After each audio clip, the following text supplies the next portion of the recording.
Hi, Jeremy Cordeaux in the Court of Public Opinion.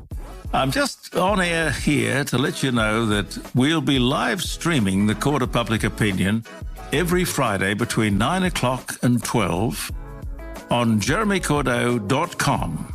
Please join us. We'd love to have you.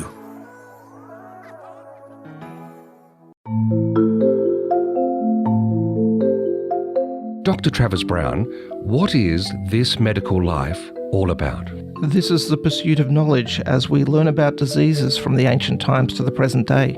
These are the stories of medicine.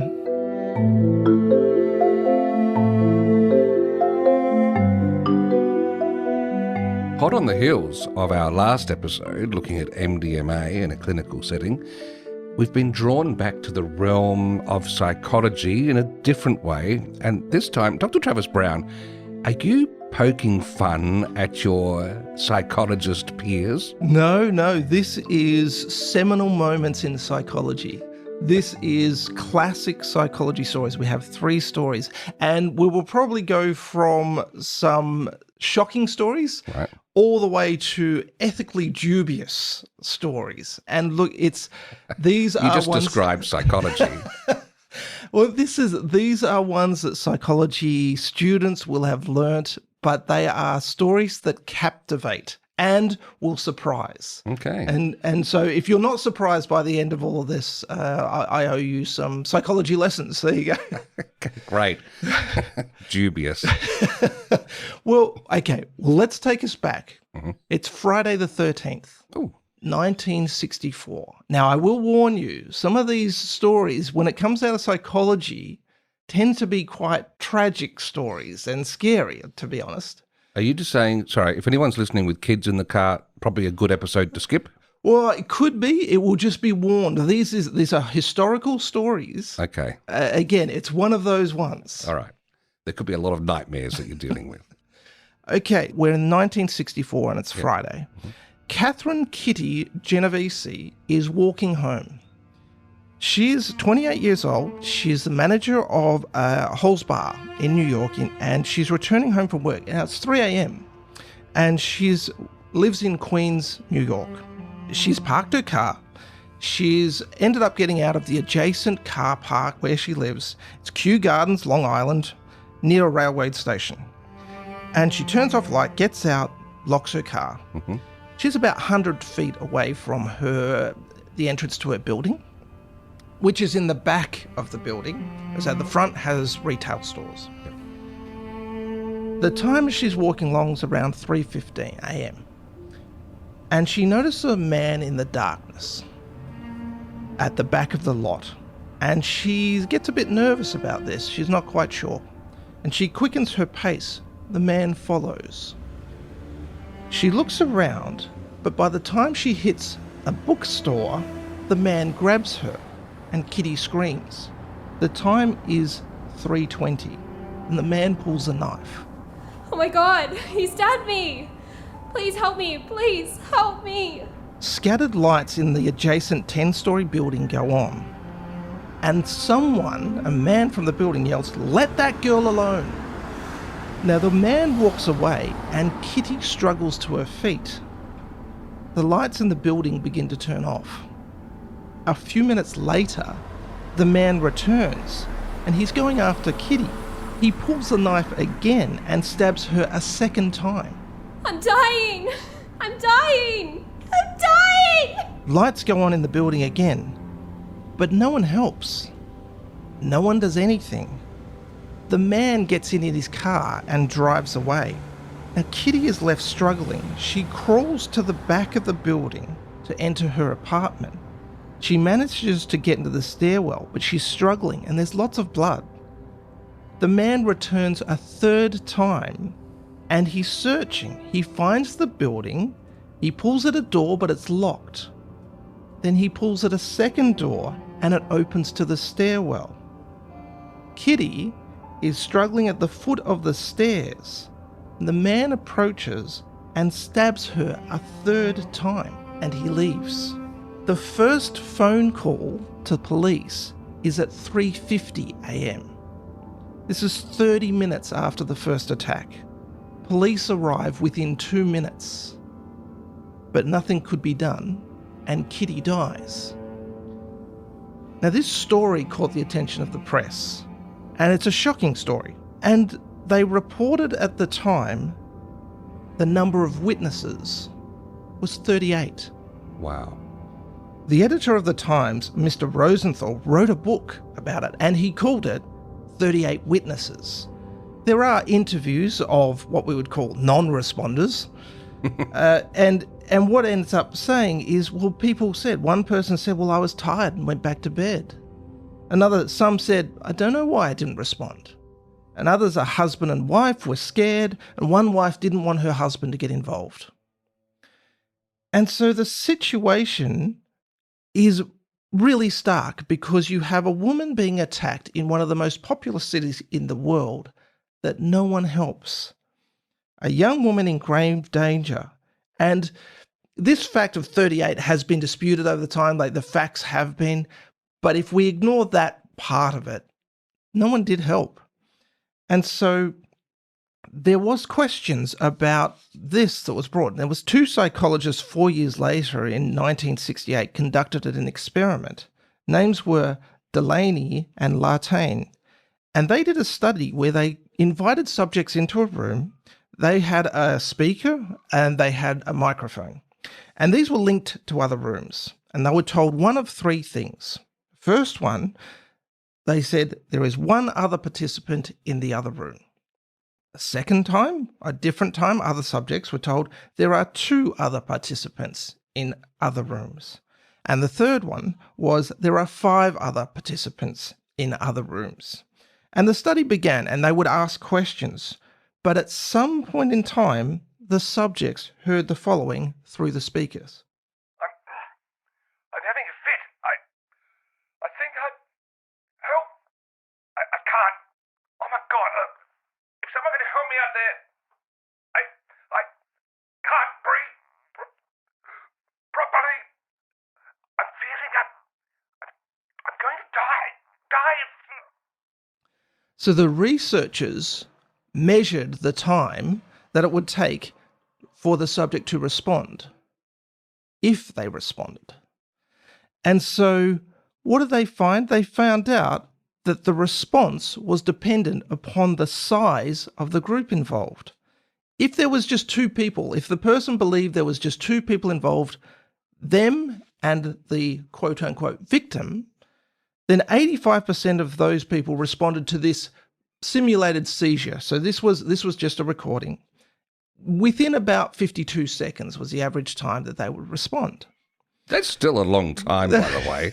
It is. So they had to go out and seek help. If there were 3 participants, so there was the subject, one other, and the victim, they took about 1 minute and 33 to respond, but only 62% of people responded. If there were 6 participants, believed participants, 31% of people responded at an average of 2 minutes, 44 seconds. And if it got beyond 3 minutes, they wouldn't respond. And so this response, or lack of response, was called the bystander effect. And there was a whole bunch of theories as to what they did, but they found that effect for Kitty is real. And probably the worst place to be attacked is in a populous place than an isolated. And so they talked about theories of this diffusion of responsibility, the evaluation, apprehension of, fear of being judged, or even what they call pluralistic ignorance, and it was overestimating other people's response to it. But this is an iconic moment in psychology where probably your expectations of what people would respond is probably almost inverse. And it's actually when one-on-one will actually help each other because there's a personal responsibility. As soon as there's more people, it seems to reduce. Yes, and Dr. Robert Cialdini, who is the father, if you like, of persuasion psychology, he cites this example in his books in which he says the best way if you're the victim is to point at someone in the crowd and say, please, can you get help? And then that cuts through the bystander effect. Well, that's right, yeah. And they're also talking about if you're needing help, getting eye contact. And actually, but this is a real phenomenon, but we're about to get a little bit more dubious with our stories and ethics from the 60s. All right, I'm going to take 52 seconds to get prepared for that.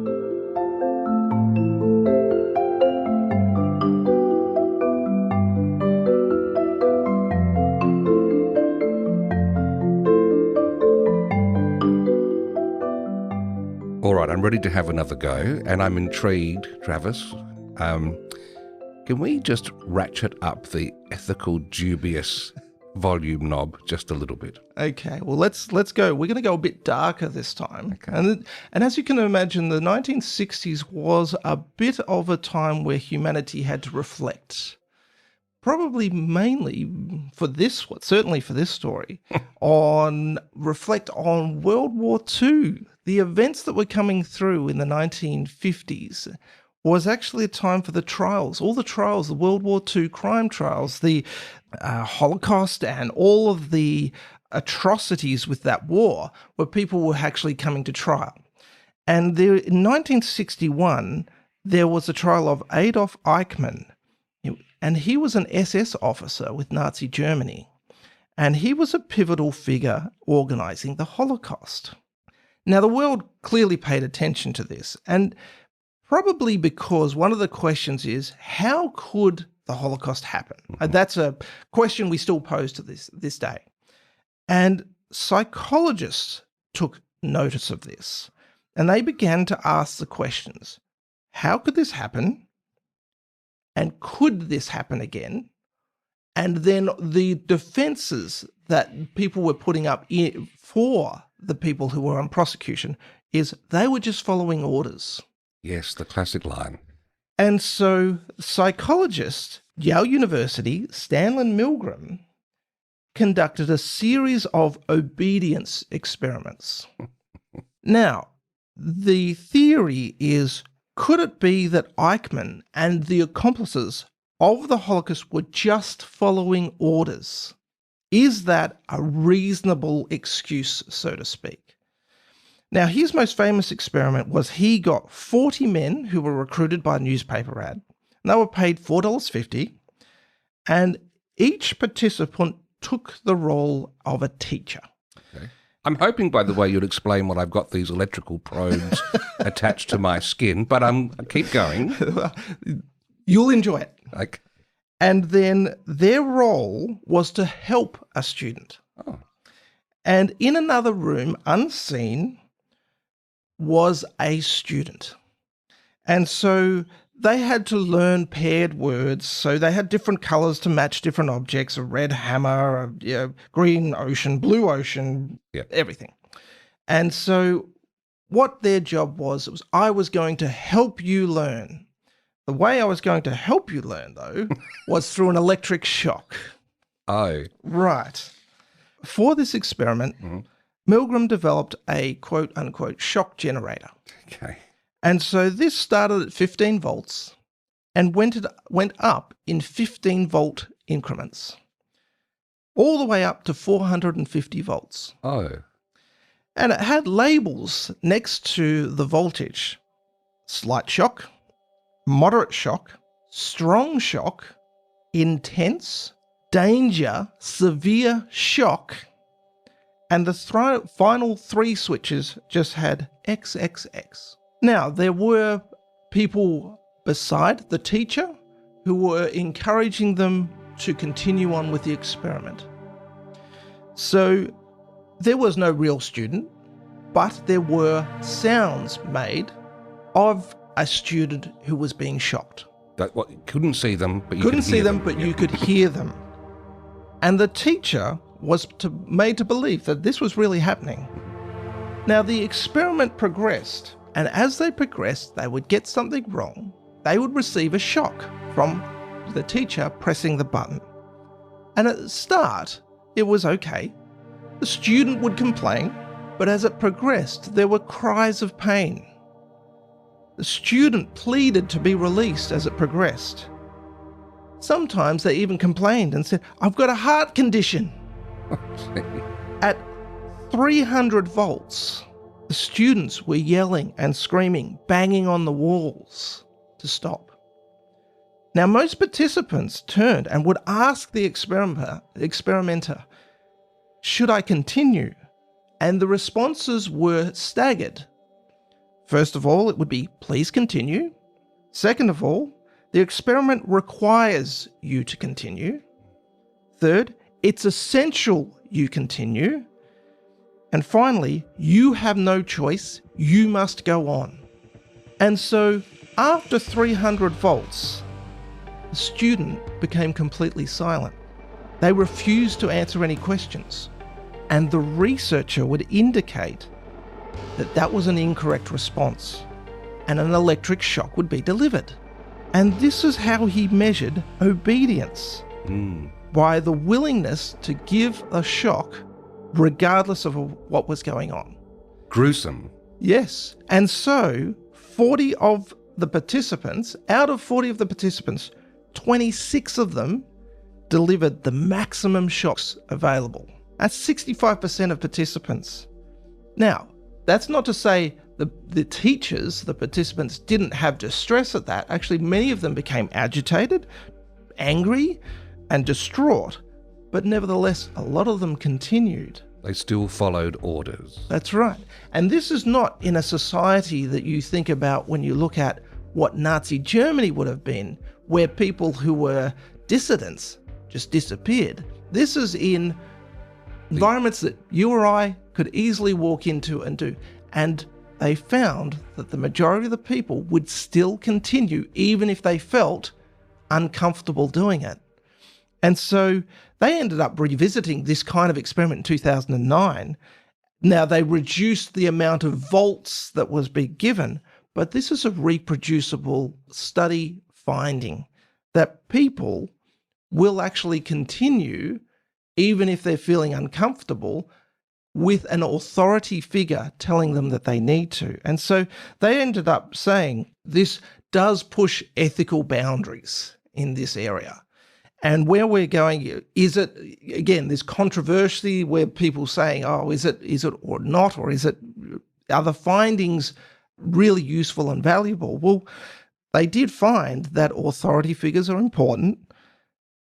This was probably part of a university hierarchical, so if people actually respected the authority, they were more likely to go through it. It was an established institution, and if the subject agrees. So all of these shows that we are actually responsive to authority figures, and we will go through things. And so hard to know to extrapolate whether that comes through into the 1960s, but there is some aspect of that is important. One quick question. Do you think most psychological studies can be replicated? Yes or no? That's a yes or no? I think so. Yes. That is incorrect. Tim, charge him.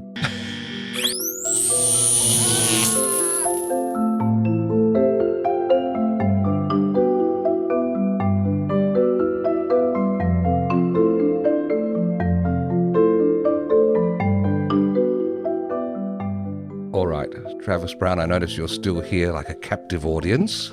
Let's continue on with the final example from the annals of psychology. Okay, we start in August. Now, this is a little bit later than the 60s, but the theories still come from there. We start in August 1971. 9 young men in Palo Alto were arrested by police in their house. These men were searched.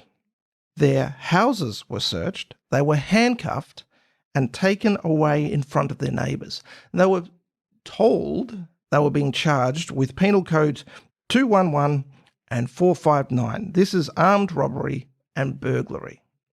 Taken to the police station, they are booked, they are fingerprinted, and they are moved to a holding cell. They are blindfolded and sent to Stanford County Prison. Now, there is no Stanford County Prison, This is the basement of the Stanford psychology department converted into a prison. The doors and windows had been barred, the walls were bare, and there were small cells. And these were not criminals, they were volunteers.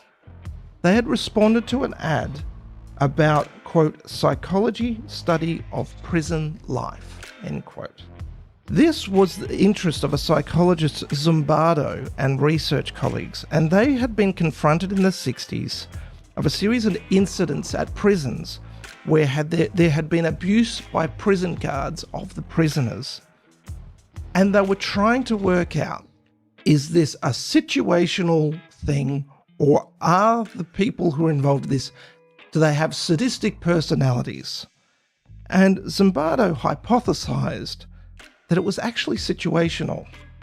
This was a group of people who had responded to the study. There were 75 people who had responded to the ad.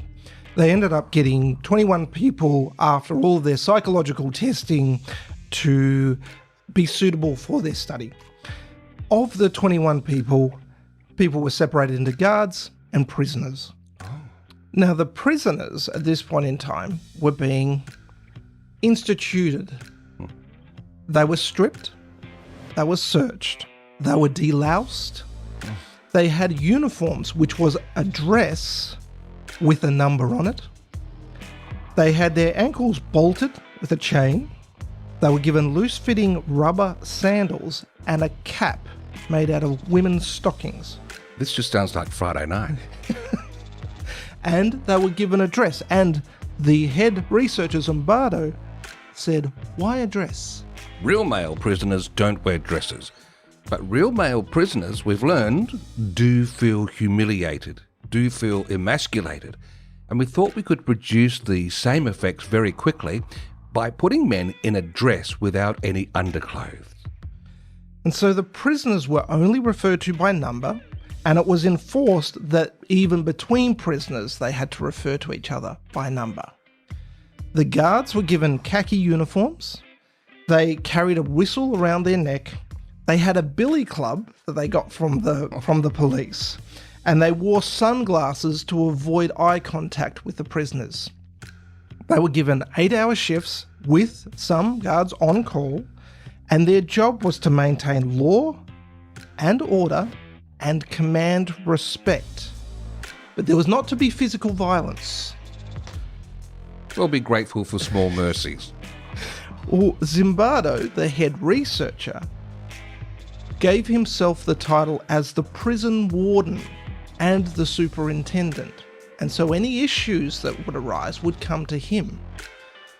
Now, everyone knew it was supervised, but the guards took silence of their behaviour as approval, as acceptance. So if they did something that they thought might push the boundaries, they believed they would have been told.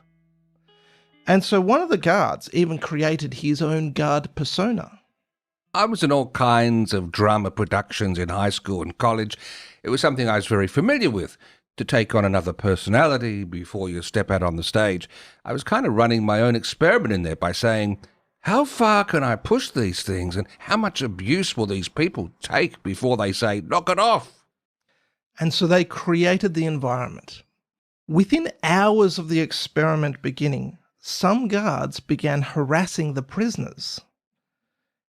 They ended up doing a 2:30 a.m. wake-up call, blowing the whistles, getting the prisoners to stand and call their numbers. There were insults and taunts. Push-ups was a common form of punishment, and even one guard would step on the back of the prisoners as they're doing push-ups, or get another prisoner to sit on their back while they were doing it. And this was the first day. We're a lovely species. So let's say, quote unquote, the first day passed without any resistance. But the second day, a rebellion broke out. The prisoners removed their caps, ripped off the numbers off their dresses, and barricaded themselves in their cells using their beds. The guards got angry. The guards forced their way in using a fire extinguisher to spray on the prisoners. They got in and they forced the prisoners to strip naked and removed their beds from the cells. The ringleader was sent to a solitary confinement, and the harassment and intimidation of the prisoners increased. Now, there were some who were considered less involved in this rebellion, and they were placed in a privileged cell. They gave their uniforms back, they had their beds, and they permitted them to wash their hair and brush their teeth, and they were given special food in front of the other prisoners. Now, the prisoners at this point in time felt even more isolated, and they started to find dependence on the guards increasing.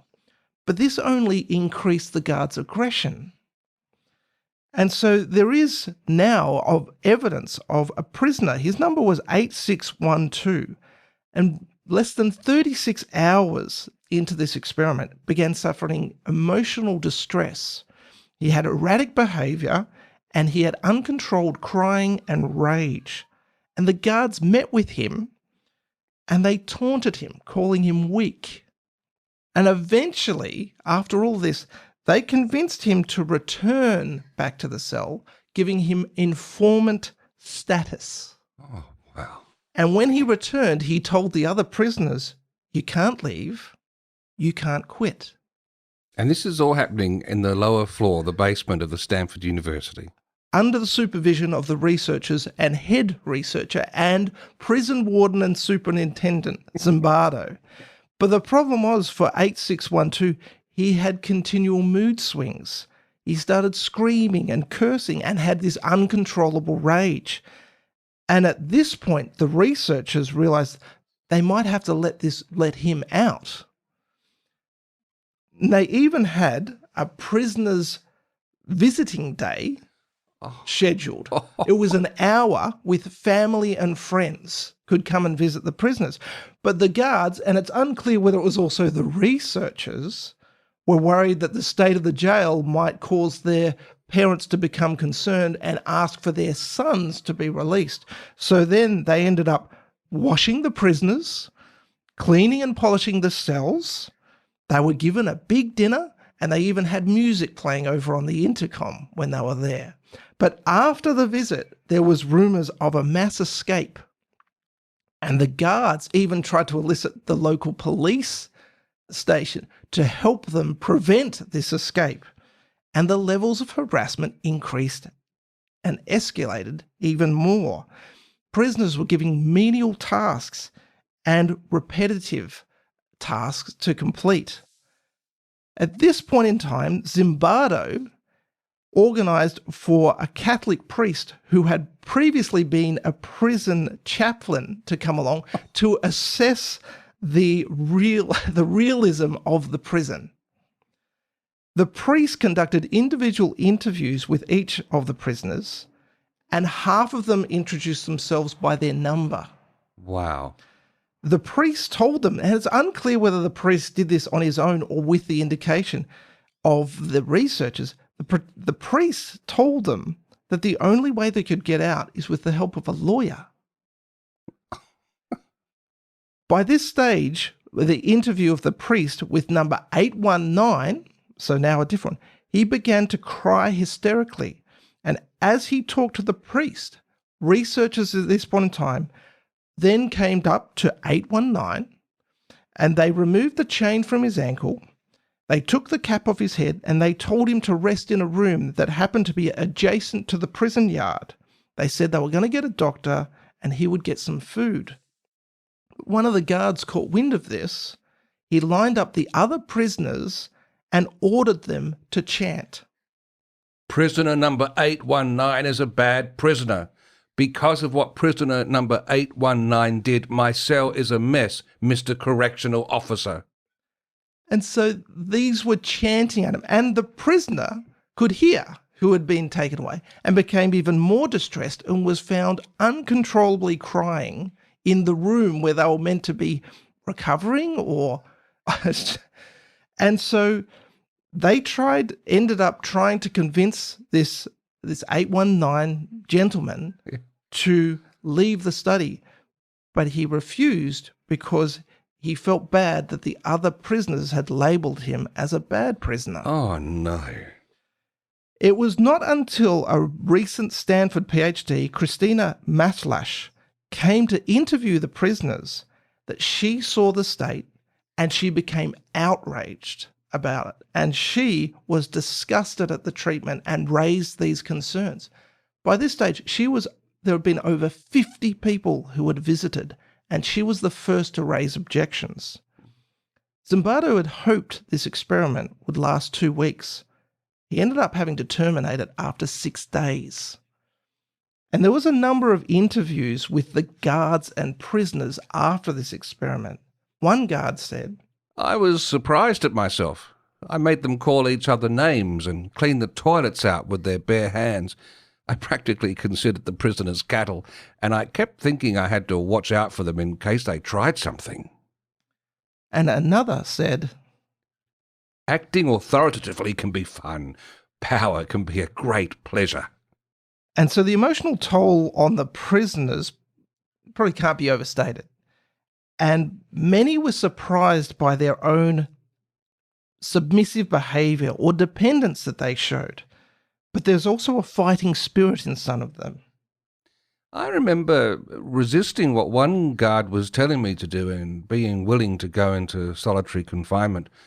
As prisoners, we developed solidarity. We realised that we could join together and do passive resistance and cause some problems. So undoubtedly, as you can imagine, this is a very controversial study.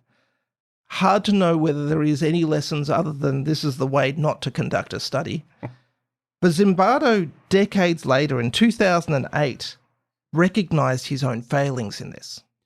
It wasn't until much later that I realised how far into my prison role I was at that point, that I was thinking like a prison superintendent rather than a research psychologist.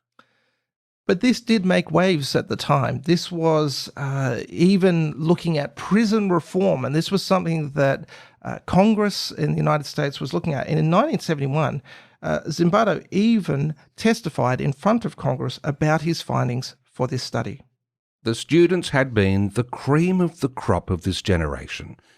The guards were left to make up their own rules for maintaining law, order and respect.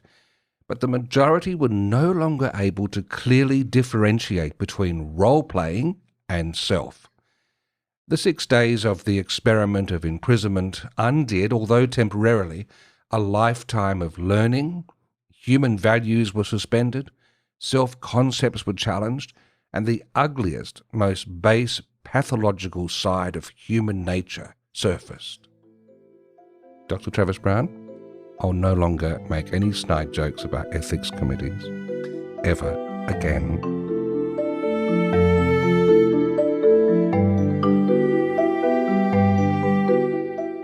This Medical Life is recorded in the Talked About Marketing Studios in Adelaide. For show notes and more information about the podcast, visit thismedicallife.com.au. You can contact the hosts via Twitter. Dr. Travis Brown is at Dr. Travis Brown. That's DR for doctor. And Steve Davis is at Steve Davis. Editing and production is by Tim Whiffen. Design is by Tom Buzenjut. This has been a PathNotes Proprietary Limited production.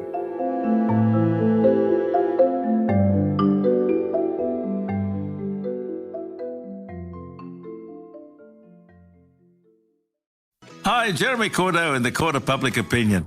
I'm just on air here to let you know that we'll be live streaming the Court of Public Opinion every Friday between 9 o'clock and 12 on jeremycordeaux.com. Please join us. We'd love to have you.